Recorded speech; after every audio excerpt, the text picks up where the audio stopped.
The Jal Mahal, a popular tourist destination in Jaipur, was never built to be a palace in the first place. It was used by the king as a hunting resort. But what's more interesting than the history of this palace is the lake that it was built on, the Mansagar Lake.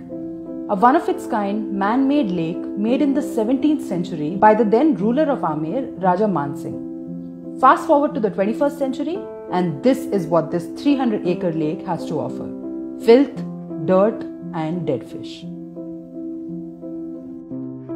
As per a study by the Niti Aayog, the reason for this was the severe flow of sewage, dumping of debris, and waste and encroachments.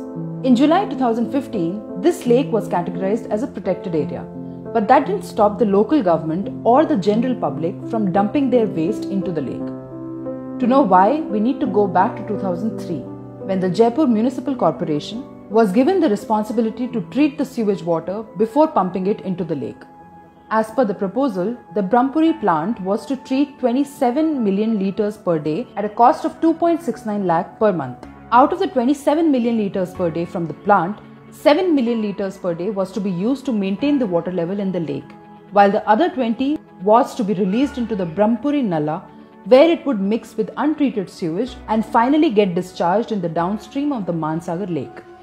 Despite several reminders of the district collector, the JMC has failed to restart the defunct STP, said local residents to the Times of India. This ultimately led to these dead fish floating up to the surface of the lake. Finally, in July 2019, a group of 150 volunteers from the Green Dream Foundation came together to clean up the lake. This exercise yielded 1.5 lakh tons of garbage. Although if you think this was enough, then believe it or not, you are sadly mistaken. As we have understood from our previous episodes, the death of aquatic life is not something that can be solved by cleaning the existing garbage. The root cause is a reckless use of detergents and dishwashing liquid. The compounds found in these cleaning agents are not exactly safe for humans either and can cause health hazards like dermatitis, respiratory irritation, eye irritation, among others. Thus, researchers are very keen to find environmentally friendly alternatives to such compounds. To understand these compounds, we need to first understand what surfactants are. A polar element and a non-polar element never mix, just like oil and water. But we have discovered a way to introduce chemical peacemakers to make these non-polar elements to react with each other. These peacemakers are called surface active agents or surfactants. They basically both have polar and non-polar attributes. A surfactant molecule looks like this: a polar head and long carbon chain. To help you understand, let's imagine this to be a cotton swab that you use to clean your ears. But if we put this cotton swab into the water, the polar end attracts water and the non-polar end attracts the oil, grease or grime. We cannot clean things without surfactants. But here's the thing, it's not the surfactant that causes environmental harm. It's the chemically synthesized ones which do. The carbon chains of natural surfactants are always linear and even numbered, and it's rapidly biodegradable. But the synthetic surfactant may have branched carbon chains and contain an even or odd number of carbon atoms, and it is not biodegradable. If we really want to solve this problem of pollution, we need to start from the source.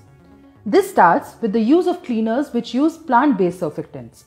Natural surfactants possess several advantages over the chemically synthesized ones, and the major one is that they have low environmental risk due to their natural origin.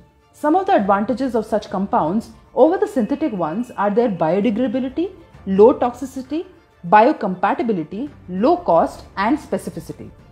They are available in large quantities and are also very effective in extreme conditions like temperature, pH, and salinity. Natural surfactants can be effectively used in environmental control. Although cleaning 1.5 tons of waste from the Mansagar Lake was a step towards a cleaner India, we need to do more. The onus is on us to choose the right kind of products that do good to our planet and not the opposite. It's not okay to kill aquatic animals and spread pollution in water bodies. We need to switch to a cleaner and greener alternative.